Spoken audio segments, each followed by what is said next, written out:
ஒரு ஐடி ஃபீல்டில் ஹை பொசிஷனில் ஒரு ஹையர் பொசிஷன் ஜாபில் ஒரு வெரி குட் சேலரியில் ஒர்க் பண்ணிட்டு இருந்தாங்க. ஸோ அது எல்லாத்தையும் விட்டுட்டு என்னோடய பிறவி பயன் இதுதான் உணர்ந்ததுக்கப்புறம் முழுசாக இதை வந்து சேவையாக கொண்டு போகணும் அப்படின்றத கூட சேர்ந்து நான் செய்ய ஆரம்பித்தேன். இப்போ இல்லை 8 வருஷமாகவே செஞ்சிட்ருக்கேன்.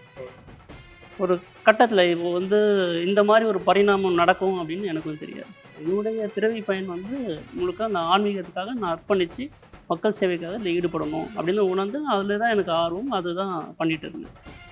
ஒரு சில மாதங்களுக்கு முன்னாடி அப்படி தான் இந்த பரிணாமம் ஒரு ஆரம்பிச்சது. அதே மாதிரி வந்து ஒரு இறைசக்தி ஆட்கொண்டு ஒரு பரிணாமம் நடக்கணும் அப்படின்னா யாருக்குள்ளே வேணால் நடந்துடாது.